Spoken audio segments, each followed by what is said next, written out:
Good afternoon, everyone. I'll let you all take your seats, and then we'll get started. All right. Earlier this morning, we issued the following statement attributable to the spokesman for the Secretary General on Nigeria. The Secretary General strongly condemns the suicide attack on the 24th of July in the two camps for internally displaced persons near Maiduguri, Borno State, in Nigeria. These terrorist acts are targeting people who had already fled their homes as a result of Boko Haram violence.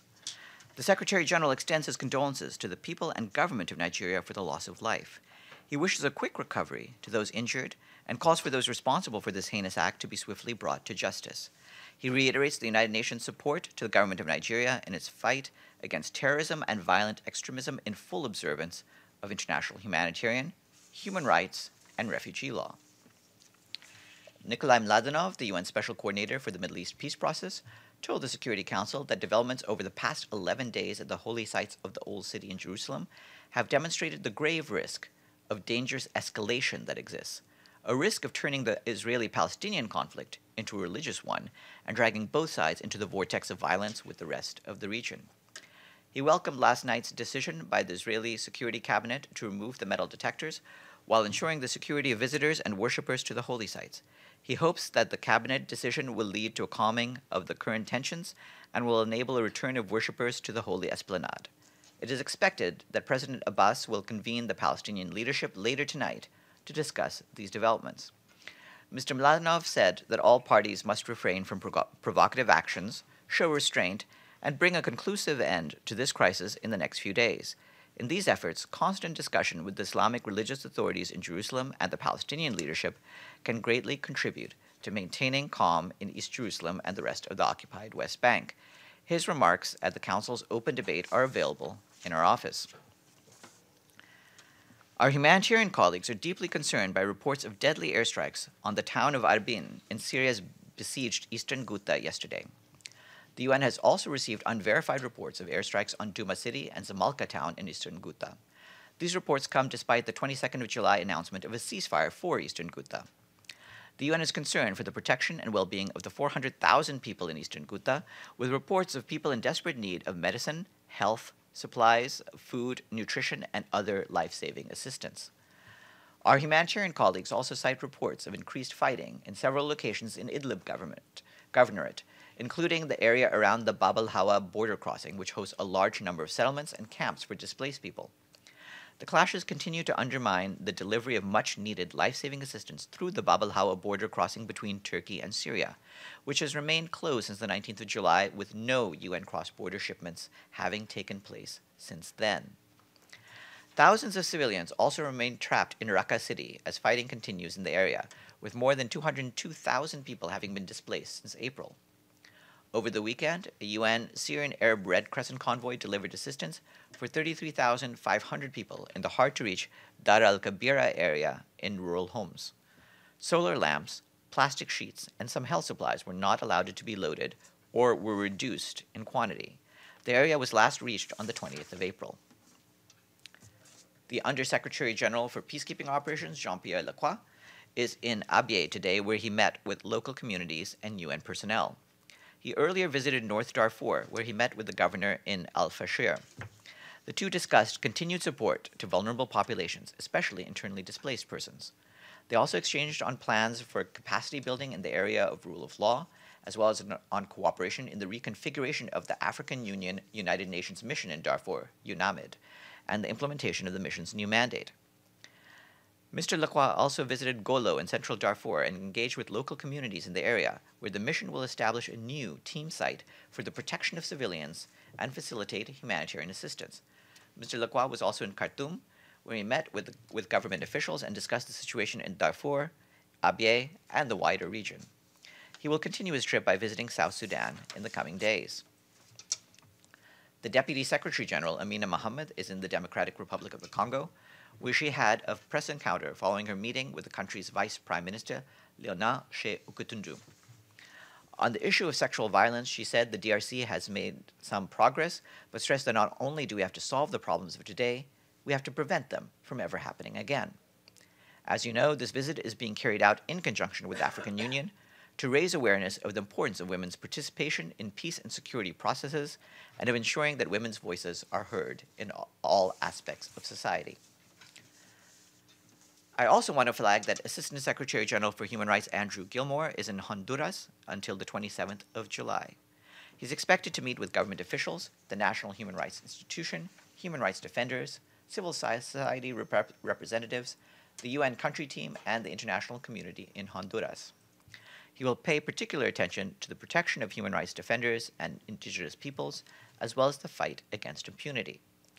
This will be the second visit to Honduras by a senior official from the Office of the High Commissioner since the agreement with the government to open a UN human rights office in the country in May 2015.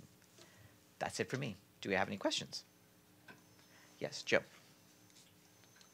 Yes, the Israeli ambassador today at a press stakeout said that the Palestinian Authority is spending as much as 7% of its annual budget on salary payments to terrorists and payments to terrorist families. He also said that those payments constitute approximately 30% of the foreign aid being given to the Palestinian Authority. Now, I know I asked you this question yesterday, and I listened carefully to Mr. Mladenov's statement today. There was no reference in that statement today, at least, to the whole issue of the Palestinian Authority's payments to terrorists and their families. So again, I'd like to ask, from the Secretary General's perspective, to comment on the propriety of continuing such payments. Well, on Mr. Mladenov's comments, I'll leave them as they are. They speak for themselves. Regarding the basic point of principle, our basic point of principle is that we are against all incitement to violence.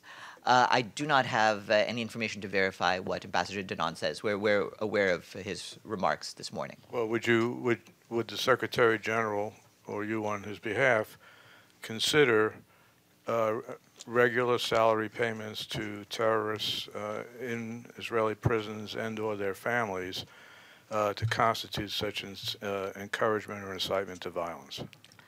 I think Mr. Mladenov has commented on this in the past, and I'll leave that in his hands. Yeah. Yes, thank you, Farhan. Tell me something. Israel withhold all the financial dealings of Palestinians completely, and it reimburses the Palestinians for the taxes that it collects on their behalf.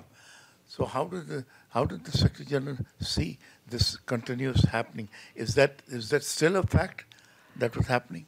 Well, as you're aware, we've asked for the reimbursements to the Palestinian authorities to be made regularly, and this is an issue that whenever there have been any difficulties, we've tried to help resolve those. So what you're saying is the reimbursement process is going on unimpeded? Is it because Israel used to withhold payments of the Palestinians? Yeah. Whenever there are issues about withholding payments, we try to have those resolved. Regarding the situation as it stands today, the Security Council received a briefing on this from Mr. Mladenov, and I'll leave it at that. Luke?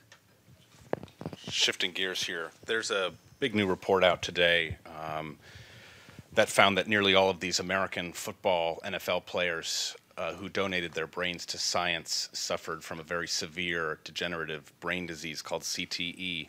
I know the UN has an office that promotes sport as a means of peace and development and fulfilling the SDGs. Where do these very serious health risks from sports, football, soccer, not immune either, how does that fit into the message of getting kids to play these sports? Well, we try to encourage people to participate in sports as an activity, as a way of encouraging community involvement. It helps give people a peaceful outlet in places which have sometimes been countries in conflict. It provides people with a set of skills and improves their overall health. These are complex issues having to do with people at the most professional levels of sport, and we certainly hope that that at that level, steps are taken to ensure that proper health considerations, proper safety considerations are put in place, just as we would at any other occupation. This isn't just a World Health Organization issue. In other words, it's something that deals with the International Labor Organization and its requirements that all jobs have basic conditions of workplace safety. But the concern doesn't extend below the professional level? Well, obviously it concerns everyone everywhere, but part of these problems have to do with people at the professional level who take a lot of hits, as I understand it. Playing sport casually with friends should be safe, but obviously the people who organize those activities need to make sure that they're conducted in a safe manner. But sport, by its very nature, is not deemed to be unsafe. It has actually contributions to people's health through activity. Yeah.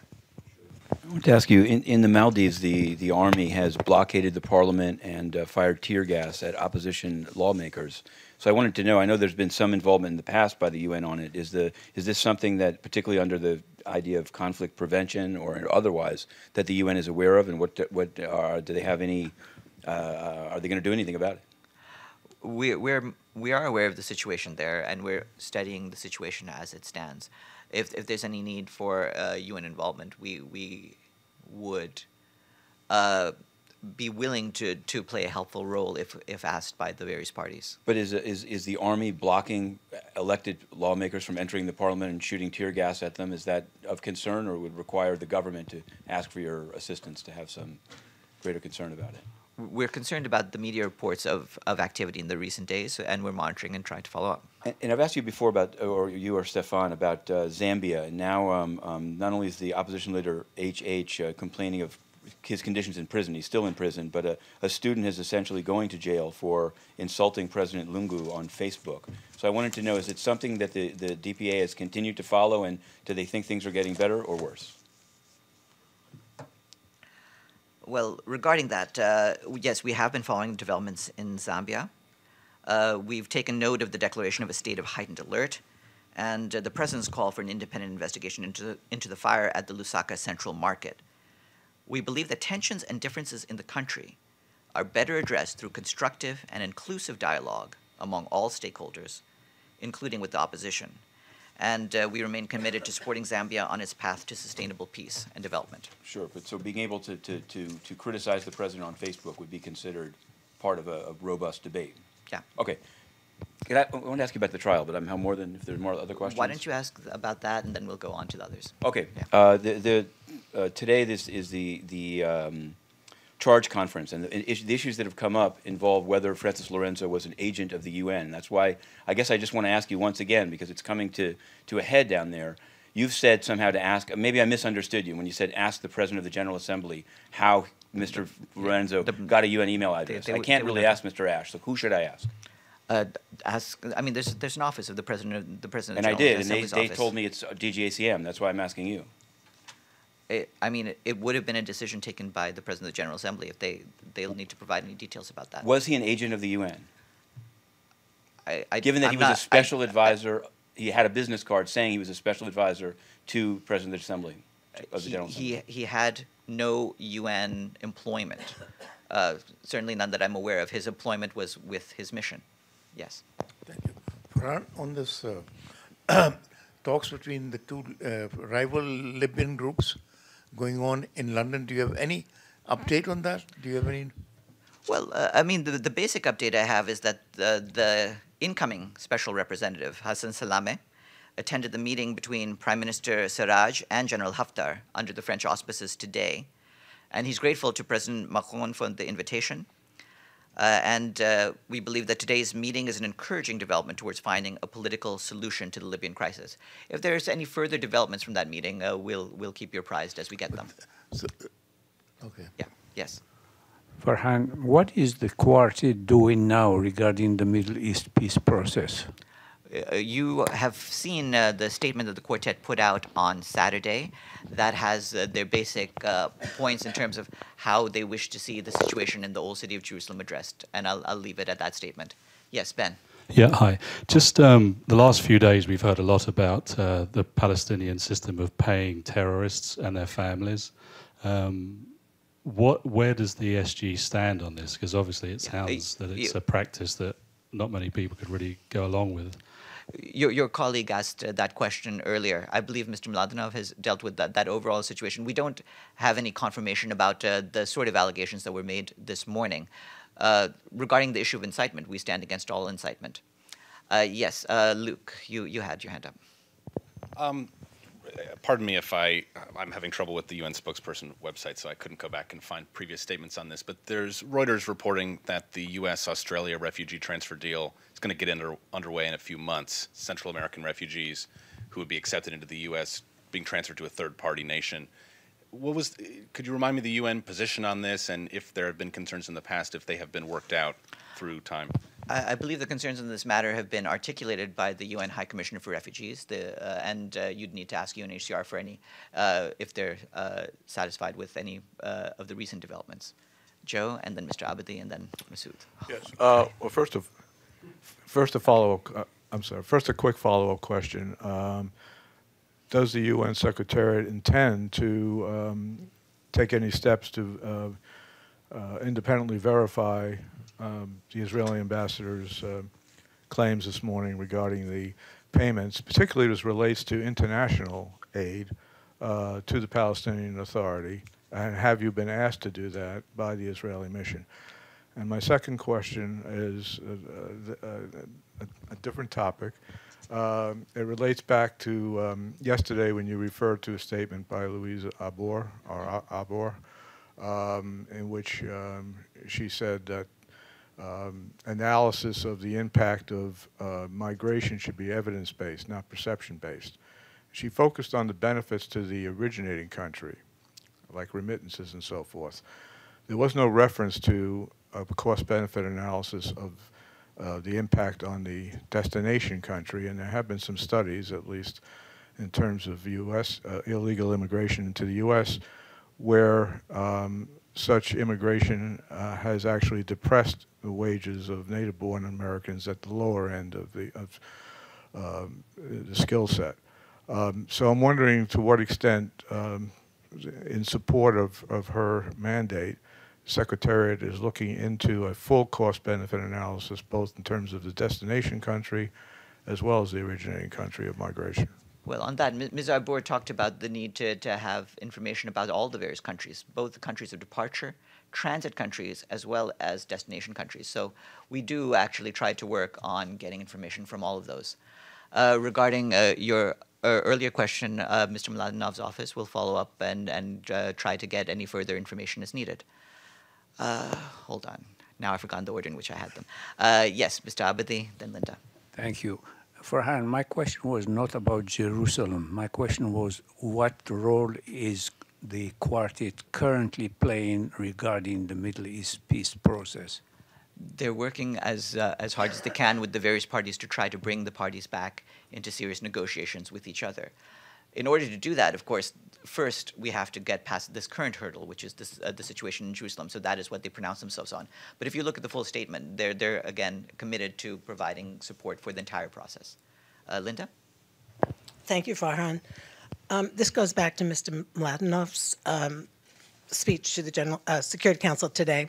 He says that he welcomes, the decision by the Israeli government to remove the metal detectors, and also says that he, of course, favors ensuring security of visitors and worshipers.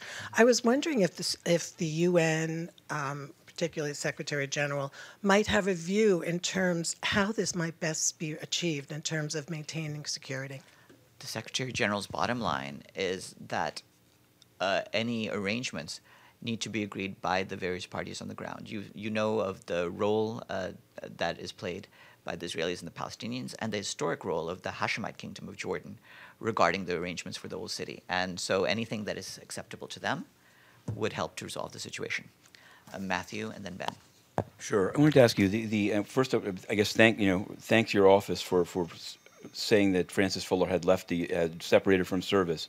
I wanted to ask you, introduced down in the court is the attendance list of the Macau conference in August 2015. So I wanted to ask you, one I believe he's still a UN official, Mr. Navid Harif, was in attendance. And I wanted to know, is this something that the UN has ever asked, in what capacity it took place? I know that Mr. Botnaro was there, and he's no longer at the UN. He was listed in attendance as an ambassador of Moldova, which he wasn't at the time. What follow-through has been made by the UN regarding that conference and still high officials that were there? Were they interviewed as to why they were there? Why was he there?